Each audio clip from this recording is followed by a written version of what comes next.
家到这个家那做好买的胡家过些文化家买些家看没有几多嘛大路多。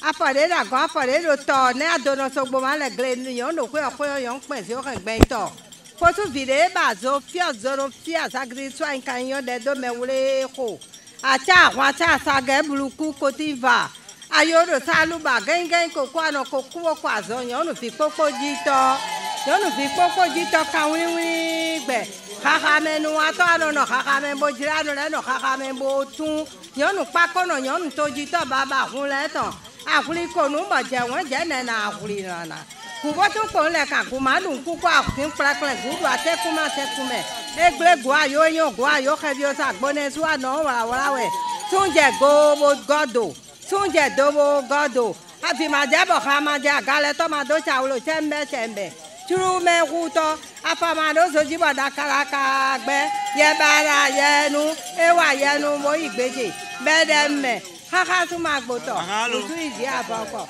pe donu mi one mi na poka lobo na pogo bo pe na yin kweti nu kagbo ogogbo bi ufi eme mi no do pe di o me wa yo mi sara mo ufi ene gbede a ewe zo mo pe ro po ga tule o eno do ndonu e ba edu akodo zati mo do zati mo do bo ado ndonu o alafia we mi bi olo mi ga do mo no ajo mi nu ku bojo nu azon che kunu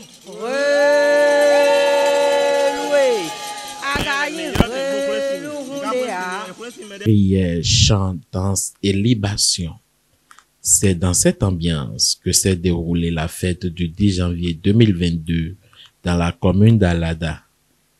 Ici, à l'instar des autres villes du Bénin, la fête des religions endogènes a été toujours une occasion pour les divinités et sages de prier pour la prospérité et la paix au Bénin.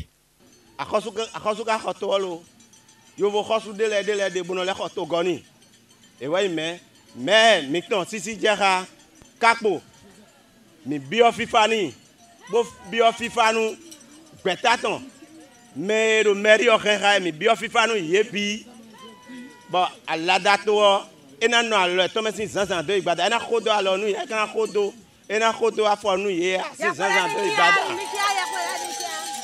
Bon, mi gosi fini en l'eau, mais de gloire, mais de sonde, mais gloire de ouais, non, il y a le préfet, mais la ho, miton, Sisi, Djeka, Jean, Claude, Kodia, mais néon.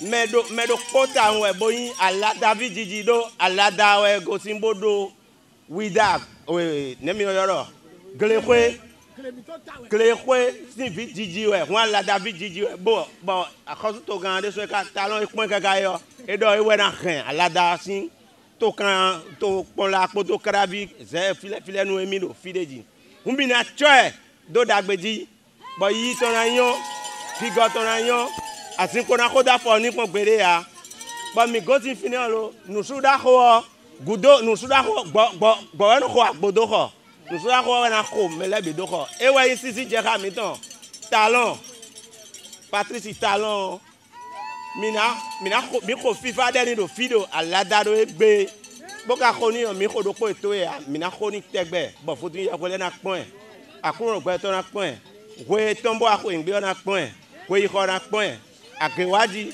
sowaji kuwaji binakpon sin zanzan do Igbada ba fo funa yin wa alo funa yin wa ni o député miton demenu miton mais yan fo soro te to vi alada ton le bi mi le kho denu ye bi mais yin député ro Bénin quand même mi le kho denu bi se wi do FIFA ni tinu ye.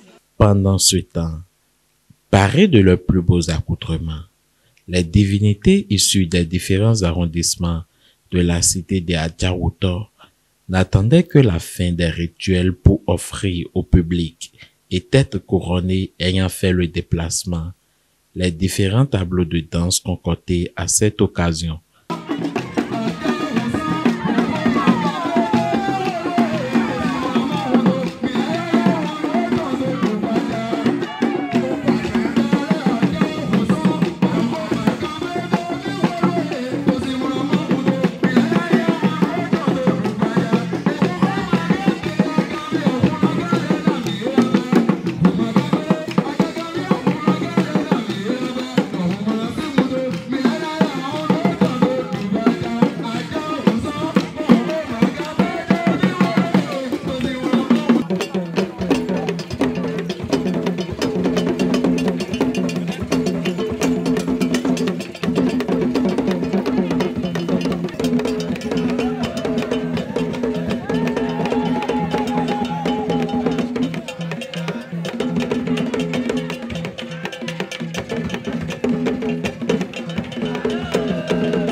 Tout ceci sous le regard bienveillant et la bénédiction de Sa Majesté Dada Adjaroutor Dodo II, Odieto Boatinhue, empereur mondial des Aïzos.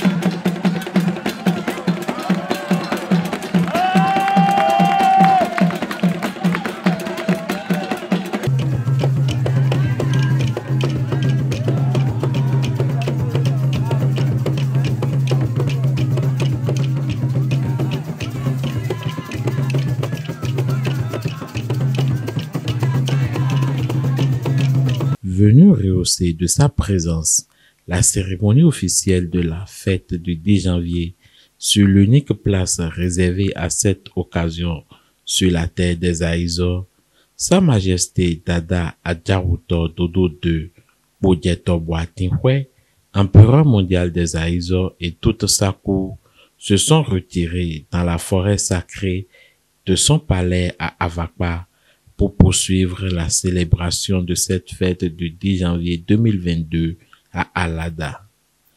Que retenir donc de la célébration de la fête du 10 janvier cette année dans la cité des Adjaroutor?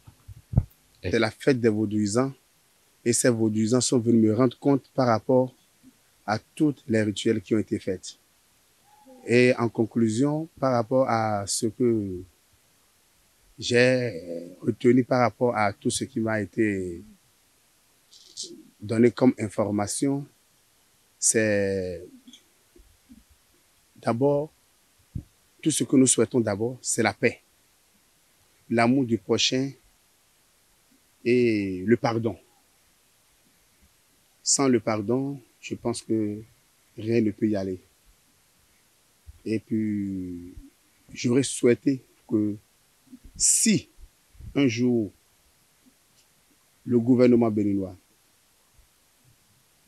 peut nous accorder encore certains jours sur tout ça, parce que seulement le 10 janvier, ça ne nous suffit pas. Le temps, ça ne nous suffit pas du tout. Donc, on aimerait aussi avoir aussi d'autres jours pour d'autres cérémonies, pour que on puisse bien appuyer cette date qui est la fête du vaudou sur le Bénin. Et un jour, je pense que toute l'Afrique aussi peut emboîter la danse et pour que cette fête soit quelque chose d'international, pas seulement pour le Bénin. Et je suis très content aujourd'hui. On était dans la ville. À l'heure actuelle, nous sommes dans la forêt sacrée. Autour de moi, il y a les sages, il y a les dignitaires, il y a les vaudouisants. Ça prouve que vraiment nous sommes unis. Et c'est l'union qui fait la force. Nous pouvons nous binamo FIFA. Bon kabion waina na mero kurupo don waina tinjenyo. Nde ko binayo. Ba mikran biodo le me des on le binamo FIFA. Me wa FIFA me le ko je na FIFA. Ko le bi binano dabi. Ben na grâce au gros bogo nu nyana de. Mino video do le no se pan, mino video do le. Ai mino do le se pan nu ko de le.